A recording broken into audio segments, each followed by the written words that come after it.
The Diablo 4 beta testing weekends have been a blast so far, and there were an amazing amount of classes and builds that truly shocked everybody. It's time to talk about the big winners and the unfortunate losers who never used today's sponsor, Exit Lag. Now, one of the easiest and best ways to introduce a dramatic change in latency almost instantly is going to be through using the Exit Lag software. It optimizes your connection, making it much more stable, decreasing your latency, freeing you from all that dreaded lag spikes and packet loss, thus providing you the best resources to have an incredible gaming experience and to be able to perform at the highest level possible. When you're playing a game like Diablo 4 that requires a lot of actions per minute and attention and that demands you to stay hyper-focused, Exit Lag is a real difference maker. From using Exit Lag, we have no packet loss or jittering, completely stabilized our game, made the gameplay incredibly fluid, and even boosted our overall FPS. All of this has allowed us to be able to reach to certain mechanics and scenarios much quicker and just improved our gameplay experience so much more. Exit Lag solved many connection problems in the closed beta overall, so prepare now by signing up for their annual subscription, which has a huge discount. So you can have the best beta experience with Exit Lag, which is already a very well optimized for Diablo 4. The Exit Lag team will be dedicated to giving players the best Diablo 4 experience, and if you're not sure, make sure to use their 3-day free trial with no credit card required. Click the link in the description below or scan the QR code on the screen for more information. Just a quick disclaimer, guys. When we call a build a winner, it means that there are builds out there that you could for sure be paying attention to and keeping track of and potentially using to grind all the way to max level. Now, being a loser doesn't mean the build is automatically awful, so just to help make these calls overall easier for you to determine, we have 3 different categories to judge these builds off of. We have gameplay, which is satisfying button pressing, fun ultimates, great class fantasy, theme, and overall general excitement for the build. Effectiveness, which is how good a build will probably be at its job. Now, obviously, this one is going to be hard to judge, but it's more like a chance on how good this class can be in the end game with everything attached to it into one. And lastly, group utility, which pretty much just means how much your build can bring to your group and party outside of its conditional role, like bringing buffs, massive crowd control, setup potential, etc. Don't forget, ladies and gentlemen, the Comeback Kids have done a total of 3 Diablo 4 game copy giveaways so far, so don't forget to stick around until the end of the video to see how you can earn a free copy for yourself. Starting things off with the big elephant in the room, the Barbarian. Now, I want to make it clear, I 100% don't think the Barbarian is bad, and I don't think it will end up being bad. I just think it's a bit undertuned to the player base's liking when it comes to when you're actually scaling through levels and you being equal to your enemies. Now, they did announce that the Barbarian was a bit undertuned, and they acknowledged that, and they did say that they are going to be getting some sort of buffs. What they are, we don't know, but we are going to have to keep you updated upon that. The biggest reason I strongly believe this class will be great in the endgame is because of its amazing Shouts and Thorns build. Now, this isn't the most fun build out there, but boy, is it effective if you get it down right. The build focuses on grabbing Thorns talents all over your talent tree and souping up the amount of reflected damage you deal to its absolute maximum, while also grabbing all the utility abilities to empower yourself to be able to take those hits, taunt enemies to attack you, and the biggest benefit is that you'll be buffing all your teammates and being the ultimate support/tank class. Now, it is quite frustrating if you don't have aggro on enemies, and boss fights you'll 100% lag behind on damage overall compared to nearly every other class, but the group support definitely makes it worth it. The Hammer of the Ancients Barbarian will probably hold the record for the strongest one-shot potential as of right now. I mean, we've seen numbers that are just absolute insanity, you know, hitting for over 50,000 damage on a single swing. Playing this build is very simple. Its multiple skills are used to generate Fury with Enhanced Frenzy, Tactical Rallying Cry, Power Leap, and then once your Fury's full, you dump it all into the Hammer of the Ancients to just do tremendous attacks. The whole basis of this build is built around Furious Hammer of the Ancients, which deals 1% additional damage for each point of Fury you currently have. You know, you fill up your Fury quickly with multiple sources, dump it into Hammer of the Ancients for massive blows, and if they survive, you just simply death blow spam to try to finish them off.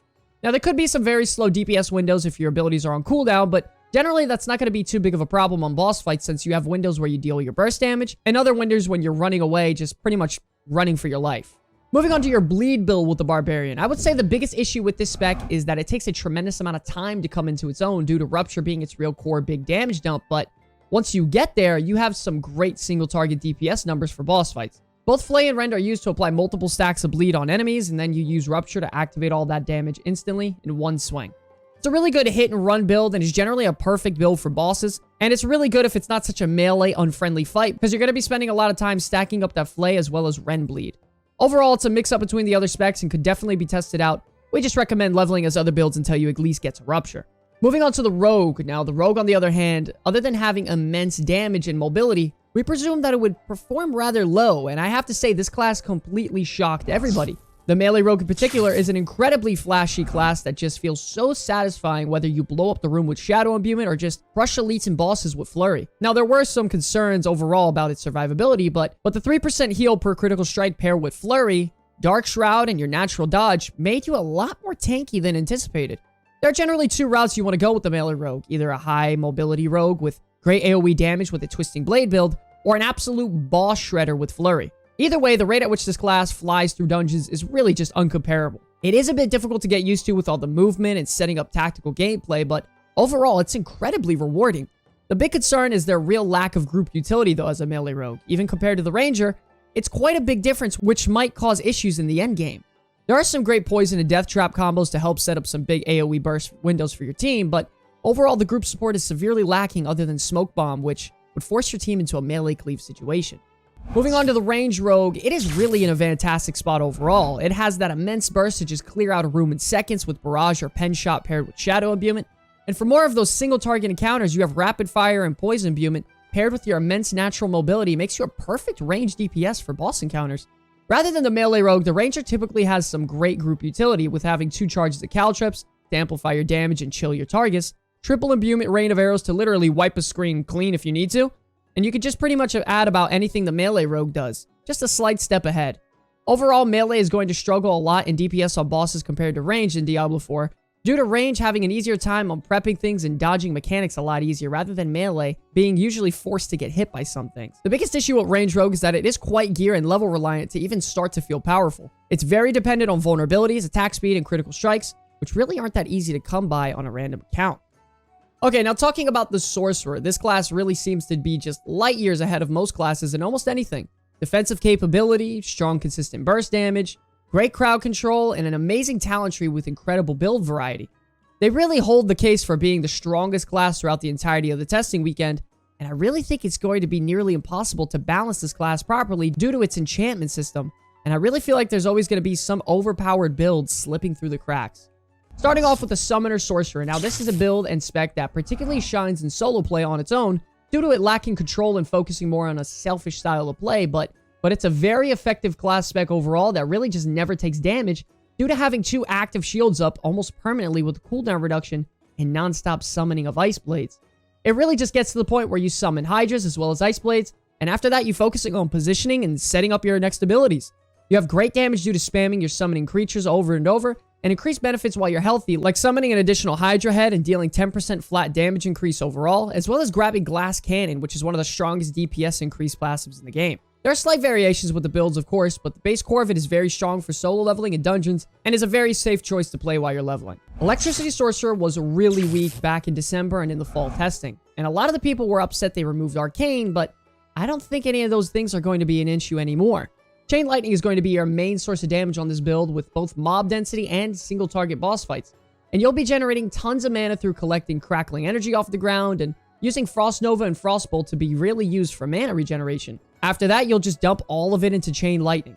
This build does have one of the highest single target burst windows paired with Unstable Currents and Chain Lightning spamming to just absolutely tear through bosses, and the class feels incredibly engaging and fun to play overall. When it comes to group play, they bring great damage, sure, but they don't really bring anything other than Frost Nova to the table, which would force you to maybe take some other abilities near the end game. Frost Sorcerer Overall is in a very good spot, and I do believe it could end up being the #1 Sorcerer build for group play in the end game. Every class can deal some great damage, don't get me wrong, but the whole kit of this class slows and chills enemies constantly, allowing your teammates room for kiting as well as setting up amazing combos. You run in there, you deep freeze, you ice shard everyone that's frozen, and all of it just ricochets off of each other, and it's really quite satisfying. Defensively, they are strong as well, with bringing Frost Armor as well as Deep Freeze to make you immune, but the best part of Deep Freeze is that it pretty much just clears the board whenever you need to offensively. I mean, its damage is very strong. I'd say it's definitely one of those sleeper builds on the Sorcerer because it isn't as flashy, but it proves to be very effective overall. Fire Hydra Sorcerer is kind of the opposite style of play rather than the Frost. It's really going to be about using your burning mechanic and spamming fireballs to just absolutely blow mobs up and make them explode. One of the strongest things about the Rogue is that it has Shadow Imbuement, and this Fire Mage spec pretty much has a permanent micro version of that passively. Using your enchantment slot on the Fireball skill makes it to where enemies explode on death, and pairing that with 1 or 2 fireballs itself should just about clear an entire room on its own. They also have Hydras for single target DPS on bosses, and that even helps them kite and manage heavy mechanic heavy situations to keep them alive. It's a really simple rotation of applying Burning with Firebolt and Hydras, and Fireball just to explode them all, and it makes it incredibly satisfying to play. Okay, now moving on to the Druid. Now, this class is definitely on the list of the most slept on classes overall in the beta, but it's mostly due to the fact that they are missing a ton of key pieces for their builds, like certain legendary aspects, as well as their class spirit boons, which massively increase their value overall. There's also a consistent pattern of a lack of single target DPS if you are in a ranged caster build as well. All in all, the variety of this class is just absolutely through the roof and incredibly fun to play no matter what spec you are. Starting things off with a very popular WearBear build. I gotta say, them implementing the fluid shapeshifting really brings a build like this into its own. It's going to be all about building up these overpowers while you are healthy, as well as being in WearBear form as much as possible to just absolutely demolish mobs and even bosses at a very quick rate as a tank. Now, Thorns and reflective damage don't work as well on this build compared to a Barbarian, but you would have a vast majority of routes in this build with many iterations and combos you can actually go. Combining Debilitating Roar with a constant amount of fortifies all throughout your talent tree and even Earthen Bulwark if you need it, really just allows you to stay healthy nearly all throughout the combat phase. And being more healthy with more fortify allows you for bigger damage, overpowered pulverizes. It may not be the most engaging offensively, but with a few legendary earth aspects for your pulverize, you'll be filling the screen with earth shatters that are just really satisfying overall to see. The strongest thing about this build is how much of a wide variety your other 4 skill slots can actually be, because the basis of it overall is going to be you in bear form, and you can just change the rest to really whatever legendaries you have available to you at that time, really adding to the Druid's versatility. Moving on to my favorite build throughout the entirety of the beta, which is going to be the EarthBear build. Now, this build did take some trial and error, but after finally getting the hang of it, it was dealing absolutely insane damage in every scenario possible. The build's primary focus is grabbing 2 core skills, Landslide and Pulverize, and using Pulverize to generate infinite stacks of Terra Motes. Now, Terra Motes for your Landslide gives you a 100% crit chance every time you cast it when you have a Terra Mote available. To make things even crazier, using other critical strike damage multipliers in your passives, as well as Petrify to allow this ability to nearly one-shot elite bosses, as you can see on the screen. You simply alternate between overpowered pulverizes and automatic critical landslides on stunned enemies, and you pretty much just steamroll through all content available, and the gameplay is incredibly satisfying and engaging as well. Taking Debilitating Roar as well as Trample gives you a nice amount of mobility and defense to really make this build quite foolproof in solo play. This is all without their incredible capstones and spirit boons to amp them up even more, which is going to be very terrifying for opponents in the end game. Now, everybody knows that the Necromancer was going to be incredibly powerful, don't get me wrong, but I don't think anyone could have guessed it would be this good. The army of pets, the massive AoE damage with corpse explosions and blood surge, the tankiness, and just the raw power of the class was incredible to play and test out and very, very satisfying. Okay, now moving on to the Bloody Mess Necromancer build. Okay, now we could expect this is a build that is going to get tuned up come launch day, but as of right now, it's going to be the most broken thing we've seen so far. This build's essential gameplay revolves around being in Blood Mist, which is one of their defensive abilities that makes them completely immune to all damage. And this build allows them to be in it almost permanently. And to make things even worse, you cast Corpse Explosion while you're in it. The best thing is you get to keep all your pets out and actives because it doesn't require much to run this build other than the Corpse Explosion legendary. After that, you could fill your class however you'd really like, whether it be more curses, utility, damage, bone skills, whatever.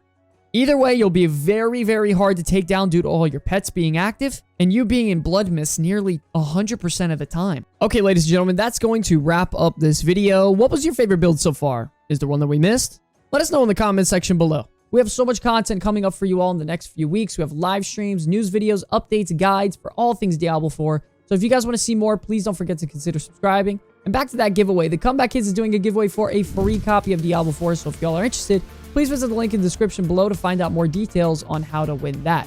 But anyways, that's going to be all from me, ladies and gentlemen. Until the very end, my name's Sky from the Comeback Kids. I'll see you all in the next one. Peace.